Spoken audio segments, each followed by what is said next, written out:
Bonjour, bien-aimé, fidèle d'une parole pour toi. Je suis très heureuse de vous retrouver encore ce midi. Nous allons poursuivre dans notre série que nous avons commencée la semaine dernière intitulée Marie, aimez vos femmes. Mais avant, comme de coutume, je vais prier pour confier ce moment entre les mains du Seigneur.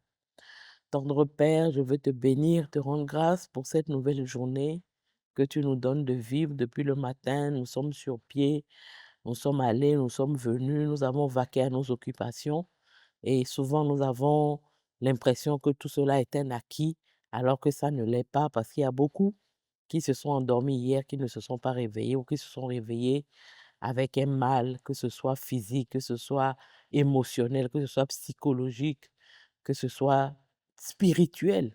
Mais nous, tu nous as gardés, tu nous as préservés et nous voulons être infiniment reconnaissants. Je te suis reconnaissante pour toutes les personnes qui sont à l'écoute ce midi, qui suivent cette série, qui partagent cette série à leur connaissance. Vraiment, je voudrais que tu les bénisses et que tu continues à les garder. Je prie pour tous les couples qui sont à l'écoute, Seigneur, que cette série leur fasse du bien, particulièrement aux maris, qu'ils puissent véritablement écouter ta voix et mettre en pratique ce que tu veux leur enseigner au travers de tous ces épisodes que nous allons déployer.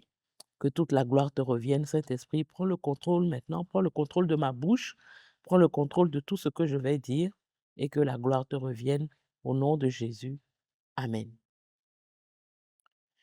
Donc, je vais rappeler rapidement ce qu'on a fait la semaine dernière, qui était la première, le premier épisode de notre nouvelle série.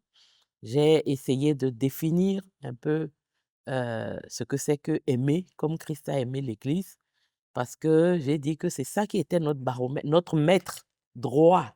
Parce que si on mesure l'amour qu'on a pour sa femme en tant que mari avec un maître qui est tordu, on n'aura pas les bonnes mesures. Or, notre main droite, notre maître droit, notre étalon, comme on dit, c'est Christ. Alors, il était important de parler de aimer comme Christ a aimé l'Église. C'est pas simplement Marie, aimez vos femmes comme vous le voulez, comme vous le sentez, mais comme Christ a aimé l'Église. Donc, j'ai posé un peu les bases, expliqué ce que recouvre le mot aimer. Si vous n'avez pas suivi, je vous encourage à aller regarder. Et ensuite, j'ai parlé des 3 mythes qu'il fallait briser en matière d'amour. Là aussi, si vous n'avez pas regardé, je ne vais pas trop prendre de temps pour reparler de ça, mais allez regarder. Parce qu'il y a 3 mythes qui entourent l'amour aujourd'hui et qui nous empêchent d'aimer comme Christ a aimé l'Église, qui empêchent les maris d'aimer comme Christ a aimé l'Église. Pour terminer, je vous ai partagé 2 exercices que j'espère que vous avez faits. Un premier exercice qui est de prendre le temps de bénir votre femme quotidiennement je vous ai donné le modèle. Et le deuxième exercice concernait le fait d'identifier, pardon, 2 charges que votre épouse porte et dont vous pouvez la décharger. J'espère que vous avez commencé. C'est sûr que on ne va pas s'arrêter là. Au moment où on va développer, on va rentrer. C'était juste pour vous mettre en jambe. Mais on va revenir sur ces exercices au fur et à mesure que nous allons parler des, des différentes choses. Donc aujourd'hui, je veux continuer sur la partie un peu fondement, introduction. Et la semaine prochaine, je vais commencer à rentrer dans le vif du sujet en détail. Donc, ce que je vais partager avec vous aujourd'hui, c'est les 8 manières d'aimer comme Christ a aimé l'Église.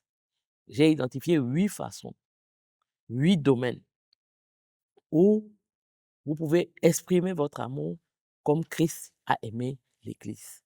Et je vais partager ces 8 domaines avec vous. Et à la fin, je vais vous donner un baromètre par rapport à ces 8 domaines. C'est toujours important, avant de s'engager dans un processus, de faire l'état des lieux. Où j'en suis? Et ce baromètre-là va permettre de se situer et ensuite de s'améliorer par rapport aux points que vous aurez identifiés comme faisant partie des choses à améliorer.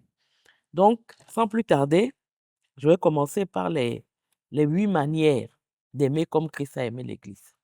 La première manière, c'est d'aimer en sécurité. Qu'est-ce que ça veut dire? En sécurité émotionnelle. Aimer avec douceur, aimer sans amertume. Et à chaque fois, les différents, je vous donne 2 versets. On ne va pas les lire aujourd'hui, mais comme je dis, au fur et à mesure, on va revenir sur chacune de ces façons d'aimer, on va les lire, mais je peux vous donner déjà les versets, vous pouvez les noter, vous pouvez commencer à les lire vous-même. Donc, la première manière d'aimer, c'est d'aimer en sécurité, d'aimer en douceur, d'aimer sans amertume. Souvent, on voit dans les relations mari et femme, il y a un manque de douceur, une certaine dureté qui s'installe au fil du temps. Et aimer comme Christ a aimé l'Église, c'est aimer avec douceur, sans amertume, aimer en sécurité. 2 versets, Colossiens 3, verset 19 et Éphésiens 4, verset 26 à 32. Deuxième façon d'aimer comme Christ a aimé, c'est aimer en parole, des paroles de vérité, des paroles de bénédiction, des, des temps d'écoute active. J'ai fait toute une émission sur la manière de ce qu'on appelle l'écoute active.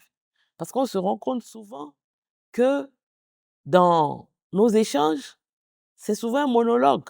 La femme parle, le mari a fermé ses oreilles parce qu'il a l'impression d'avoir déjà entendu plusieurs fois ce que sa femme est en train de dire.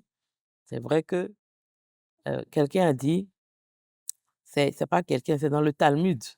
On dit quand Dieu a envoyé la parole, les femmes ont pris 9 paroles sur 10 et ont laissé une seule parole à l'homme.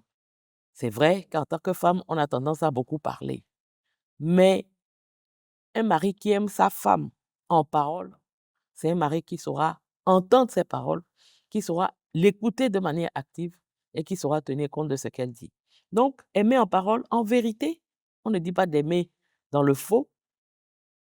Aimer en parole, c'est dire des paroles positives de bénédiction. C'est un peu l'exercice que je vous ai donné la semaine dernière, mais quand on va revenir sur ça, on va rentrer plus en détail. Aimer en parole, en vérité, c'est Éphésiens 4, verset 29, les versets qui soutiennent cela, et Jacques 1, verset 19. Troisième manière d'aimer, c'est aimer en acte. Aimer en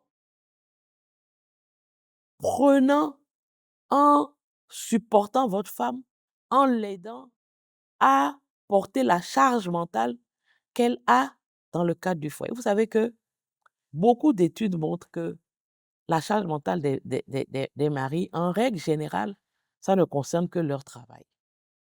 Mais une femme, elle a la charge mentale du foyer. Quand elle travaille, elle a la charge mentale du travail et c'est beaucoup. Donc, aimer en acte, c'est avoir un cœur qui va supporter votre épouse en lui rendant des services, en l'aidant à porter sa charge, etc., etc. Quand on va rentrer dans le détail, vous allez mieux comprendre. Mais les versets pour cette manière d'aimer en acte, c'est Jean 13, versets 1 à 5 et Romains 12, verset 10. J'espère que vous suivez. Donc, aimer en sécurité, 1, aimer en parole, 2, aimer en acte, 3, 4, aimer sous pression. Vous savez que la vie fait que souvent, dans le couple, on est sous pression. Sous pression par rapport au travail, sous pression par rapport aux finances, sous pression par rapport aux enfants. Aimer comme Christ a aimé, c'est aimer même en étant sous pression. Aimer même dans ces situations parfois difficiles de finances qui n'arrivent pas, on n'arrive pas à boucler les fins de mois, la charge que fait peser le manque de ressources financières sur les hommes, c'est parfois important, mais malgré cela, en tant que mari, tu dois aimer sous pression. Et le verset, les 2 versets, 1 Timothée 5, verset 8 et Proverbe 21, verset 5. Cinquième manière d'aimer comme Christ a aimé l'Église, c'est aimer dans l'intimité.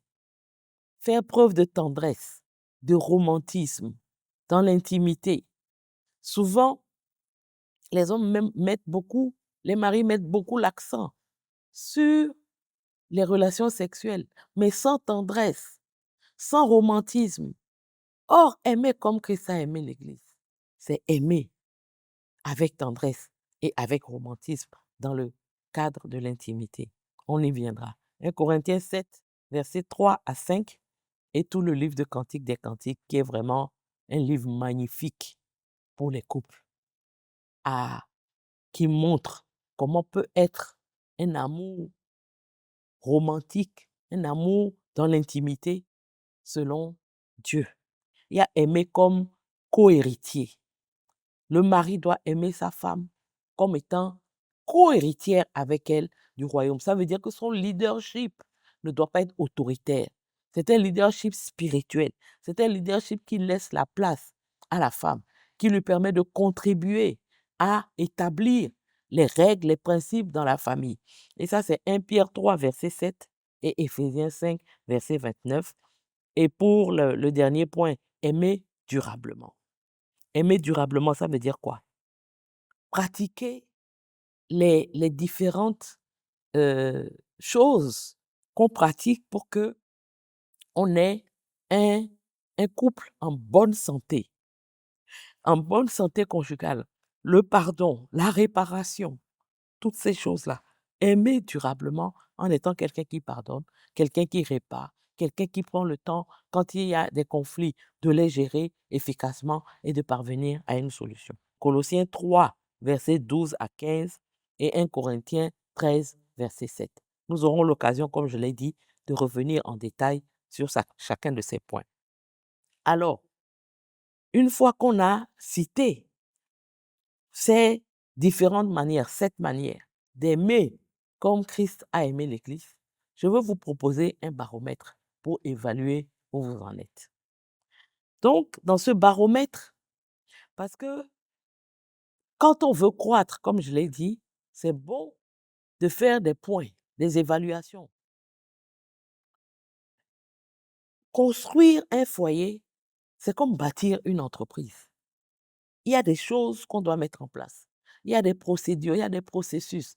On a souvent l'impression que bâtir un foyer, c'est bon, on se laisse aller, on fait les... Non, quand quelqu'un crée une entreprise, il y a toute une procédure qui suit, il y a des choses qu'il met en place, etc. Et c'est un peu ce à quoi je voudrais que nous puissions aboutir à la fin de cette série, avoir ces structurations des choses à faire en tant que mari pour pouvoir aimer sa femme comme Christ a aimé l'Église.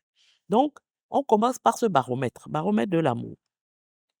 Et vous allez utiliser une échelle de 0 à 10. 0, ça veut dire jamais. 10, ça veut dire que constamment, vous pratiquez cette chose-là. Et pour chaque élément, vous allez noter. Est-ce que vous vous situez sur une échelle de 0 à 10? Où vous vous situez sur une échelle de 0 à 10. Voilà les différents éléments du baromètre qui sont en rapport avec ce que j'ai partagé concernant les différentes façons d'aimer comme Christ a aimé l'Église. Le premier élément que vous allez mesurer, est-ce que votre femme se sent en sécurité émotionnellement? Est-ce que ma présence apaise l'atmosphère? Est-ce que ma présence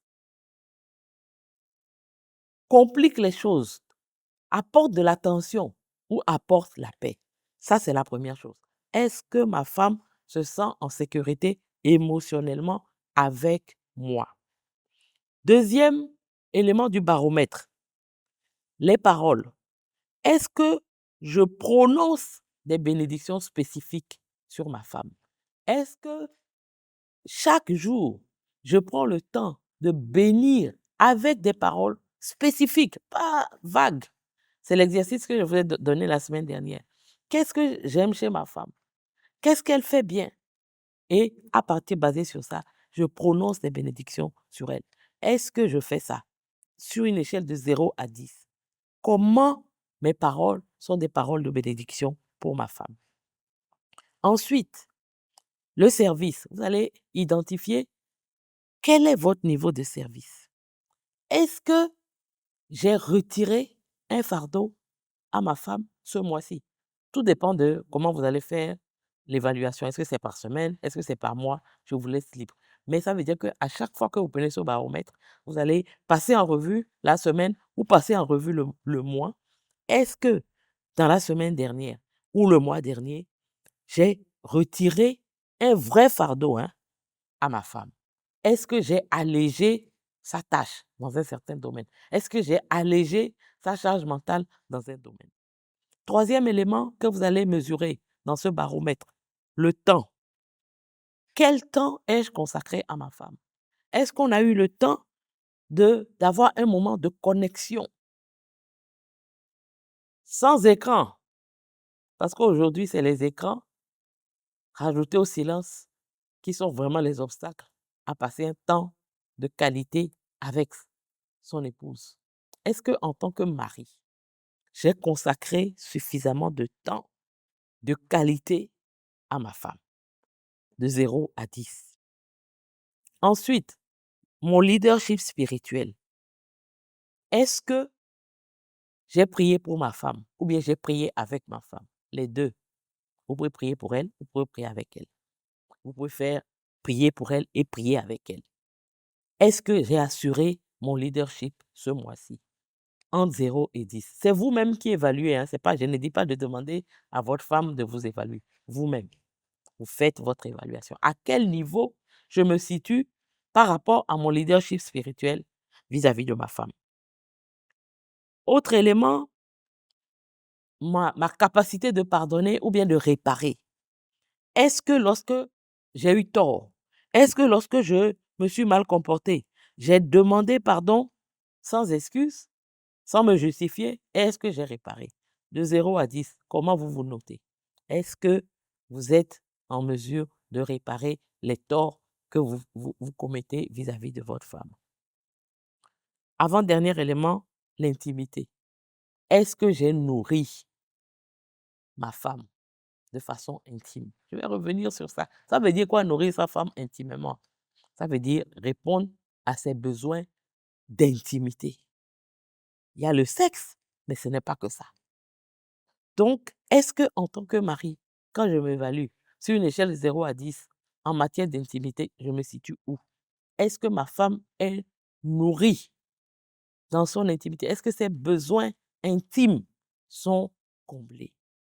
Et donc, voilà les 7 éléments. Oui, les 7 éléments qui vont être sur votre baromètre. L'objectif, ce n'est pas simplement de faire l'évaluation. L'objectif, c'est de choisir dans ces 7 éléments 2 sur lesquels, dans les 2 prochaines semaines, vous allez passer à plus 2 points. C'est-à-dire, si vous avez dit, par exemple, qu'en matière d'intimité, vous estimez que vous n'êtes pas, en tout cas, vous nourrissez pas correctement votre femme dans ce domaine, que vous êtes à 2, vous devez vous donner comme objectif, avant 2 semaines, d'arriver à 4.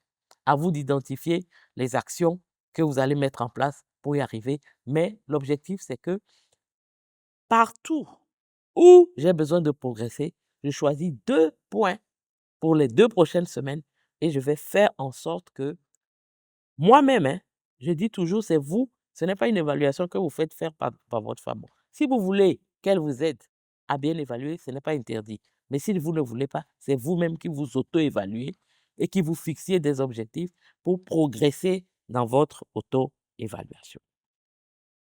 Est-ce que ça va? Je pense qu'on a suffisamment parlé de ces 2 éléments. Et donc, je vais sans plus tarder aborder le premier point, qui est d'aimer en sécurité. C'est quoi aimer en sécurité? C'est quoi aimer avec douceur, sans amertume? L'image que je veux donner pour vraiment illustrer ça, c'est l'image d'un thermostat par rapport à un thermomètre. Le thermostat, il règle la température.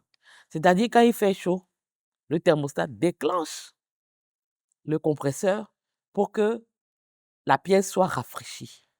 Quand il fait trop froid, le thermostat, soit ça s'arrête pour que la pièce se réchauffe. C'est le rôle d'un thermostat. À l'inverse, ça joue comme pour le froid comme pour le chaud.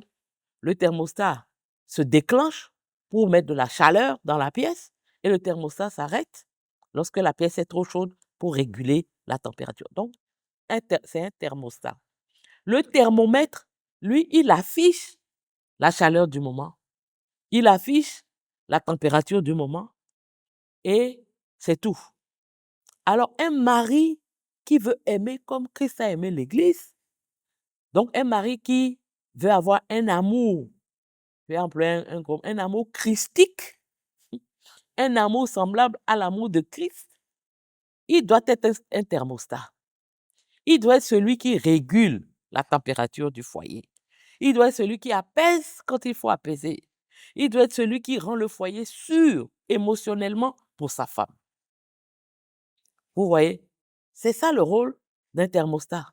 Et un mari qui veut aimer sa femme comme Christ a aimé l'Église, doit aimer comme un thermostat. Colossiens 3, verset 19 dit, Marie, aimez vos femmes et ne vous aigrissez pas contre elles. La sécurité, aimer en sécurité, c'est aimer en douceur. C'est ne pas s'aigrir contre sa femme. Il y a beaucoup de maris qui sont aigris contre leur femme. Il y a beaucoup de maris qui manquent de douceur. On considère que la douceur, c'est une faiblesse. Non, la douceur n'a jamais été une faiblesse.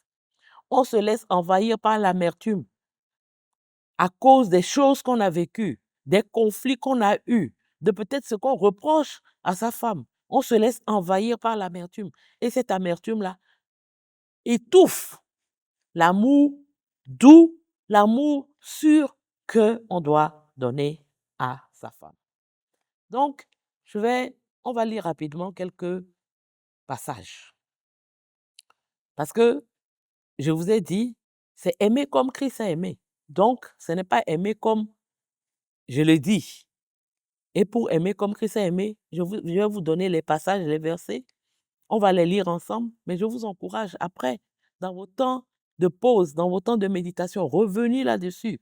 Demandez au Saint-Esprit de vous éclairer, de vous montrer qu'est-ce que cela signifie. Colossiens 3, verset 19 dit, ne vous aigrissez. Marie, aimez vos femmes et ne vous aigrissez pas contre elles. Le mot qui est utilisé ici par aigrir, c'est refuser que les mauvais sentiments ne provoquent une corrosion de votre amour. Cela se traduit comment? Les sarcasmes, la froideur, les reproches qu'on rumine, on rumine. Parfois même, on n'ose même plus les exprimer, mais on les rumine dans son cœur. Il faut que vous arrêtiez de vous aigrir contre votre femme, de lui parler avec ironie, avec sarcasme, avec froideur. Éphésiens 4, versets 26-27. Je ne vais pas lire tout le passage parce qu'on n'a pas le temps. Vous allez le voir affiché. Mais ce qui est à retenir de ce verset, c'est de ne pas laisser le soleil se coucher sur votre colère. Ça veut dire quoi? Il faut gérer vite et promptement votre colère. Parce que c'est lorsqu'on laisse... La colère, c'est une émotion.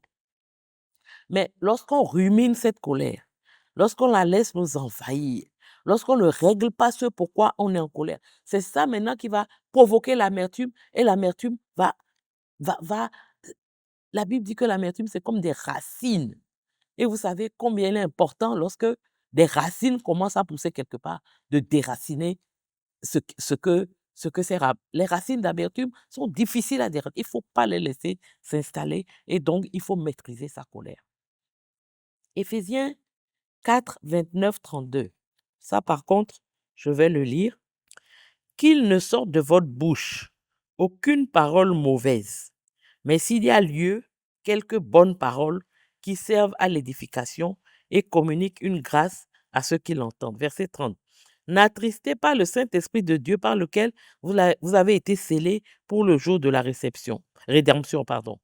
Verset 31. Que toute amertume, toute animosité, toute colère, toute clameur, toute calomnie et toute espèce de méchanceté disparaissent du milieu de vous. Verset 32, soyez bons les uns envers les autres, compatissants, vous pardonnant réciproquement comme Dieu vous a pardonné en Christ. Quand on lit ces passages, en général, on les applique à la communauté, à l'église locale. Mais la famille, le couple, est une communauté en miniature. Et tout ce qui est dit ici sur comment, en tant que croyants, nous devons nous comporter quotidiennement les uns envers les autres, s'applique au mari et à la femme. Donc, mari, il ne doit sortir de ta bouche aucune parole mauvaise. Mais s'il y a lieu des bonnes paroles vis-à-vis de ta femme, qui servent à l'édifier, à lui communiquer une grâce. Parce que si tu ne le fais pas, tu attristes le Saint-Esprit qui est en toi. Il ne faut pas qu'il y ait dans ton cœur de l'amertume, de l'animosité, de la colère, des clameurs, de la calomnie, toute espèce de méchanceté contre ta femme. Tu dois être bon envers elle, compatissant, lui pardonnant comme Dieu t'a pardonné. Alléluia. Il faut bannir tout ce qui n'est pas bon, tout ce qui sent la méchanceté, sent l'amertume, des paroles qui vont détruire, qui vont déchirer. Il faut choisir la bonté, la compassion et le pardon. Et le dernier passage, 1 Pierre 3, verset 7, ça aussi je vais le lire, parce que c'est un verset que les maris n'aiment pas souvent entendre et qu'ils ont tendance à occulter de leur esprit. 1 Pierre 3, verset 7. Marie, montrez à votre tour de la sagesse dans vos rapports avec vos femmes. Comme avec un sexe plus faible, honorez-les, comme devant aussi hériter avec vous de la grâce de la vie, qu'il en soit ainsi, afin que rien ne vienne faire obstacle à vos prières. Je vais lire ça dans Parole vivante, parce que j'aime bien ce genre de choses. Quand on l'entend dans Parole vivante, ça prend une autre connotation à nos oreilles. Le mari doit honorer sa femme comme co-héritière de la même grâce qu'elle. Et l'honneur qu'il lui doit, c'est ça qui crée un espace sûr pour la femme, pour qu'elle puisse s'épanouir. Quant à vous, Marie, 1 Pierre 3,7 dans la version Parole vivante. Quant à vous, Marie, essayez de comprendre vos femmes. Ayez beaucoup d'égards pour elles dans votre vie commune. Souvenez-vous qu'elles ont une nature plus fragile et plus délicate. Traitez-les avec respect et honneur, non seulement parce qu'elles sont plus faibles, mais parce qu'elles héritent avec vous la vie éternelle que Dieu vous accorde dans sa grâce. Sinon, vous faites vous-même obstacle à l'exaucement de vos prières. Essayez de comprendre ta femme. Aie à son endroit beaucoup d'égards dans votre vie commune. Considère qu'elle est fragile et délicate. Donc, tu dois la traiter avec délicatesse. Quand on a quelque chose de délicat, un vase délicat, un œuf entre ses mains, il faut faire preuve de délicatesse pour ne pas briser ce vase, pour ne pas briser cet œuf. Ta femme, c'est comme un œuf dans ta main. Il faut que tu la traites avec beaucoup de délicatesse, avec respect, avec honneur. Les hommes tiennent tellement au respect, mais ils oublient que la femme aussi a besoin d'être traitée avec respect et avec honneur. C'est ça, aimer en sécurité. Et comme je l'ai dit, je vous encourage à aller lire ces versets. Je vous les donne pour que vous les lisiez, pour que vous en fassiez vos prières, pour que vous basez sur ça. Hein? Ta prière en tant que mari, ça va être Seigneur, donne-moi de comprendre ma femme. Donne-moi d'avoir des égards à son endroit. Donne-moi de dire qu'elle est fragile et délicate et que je dois savoir l'attraper. Donne-moi de la traiter avec respect et honneur. Ça doit être votre prière. Ça doit être ta prière. Ça doit être ton sujet de prière. Combien de maris prennent le temps de prier pour ces choses-là? Pour que le Seigneur les aide à aimer leur femme. Comme Christ a aimé l'Église, en l'aimant en sécurité. En créant une atmosphère paisible dans le foyer. Et je reviens sur ce que je suis en train de toujours dire. Douceur ne veut pas dire faiblesse. Être doux ne veut pas dire être faible. Jésus est doux. Jésus n'a jamais été faible. Jésus a dit que son joug est doux et léger. La douceur Comment on peut définir la douceur? C'est la force qui est maîtrisée au service de l'autre. Marie, tu es fort, c'est vrai. Tu es fort. Mais ta douceur, c'est lorsque tu maîtrises cette force pour la mettre au service de ta femme.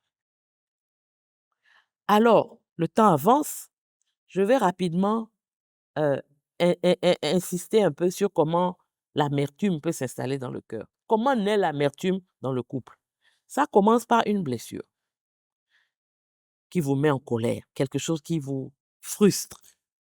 Et vous allez ruminer cette blessure, ruminer cette frustration, ruminer cette douleur. Je rappelle que ruminer là, c'est quand on dit que les herbivores ruminent, ils mangent la nourriture.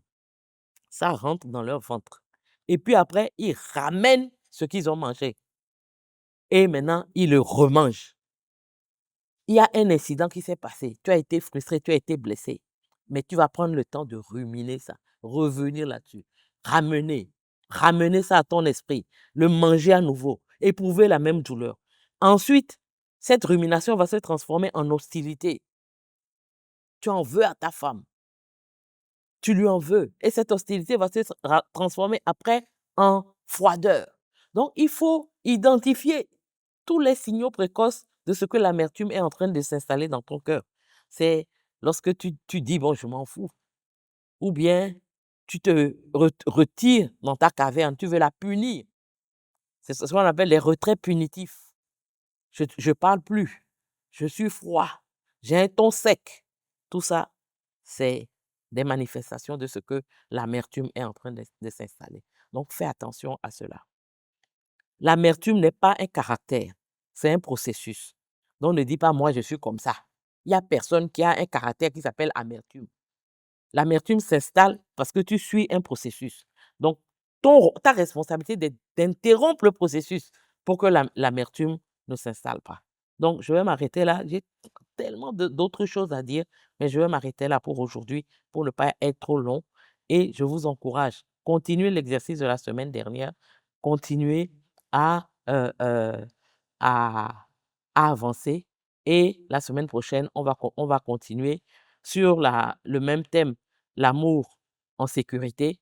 Là, on va parler des outils. Comment on peut, en tant que mari, veiller à installer une atmosphère de sécurité dans le couple pour que on puisse aimer comme Christ a aimé en aimant en sécurité, avec douceur et sans amertume. Je vais m'arrêter là. Seigneur, merci pour tous ceux qui étaient à l'écoute ce midi, tous ceux qui vont suivre après, tous ceux à qui on va partager cette capsule. Je prie que l'objectif pour lequel tu m'as permis de démarrer cette série puisse être atteint dans la vie de tous les maris, de tous les futurs maris, de tous les maris en puissance, de ceux qui sont déjà mariés.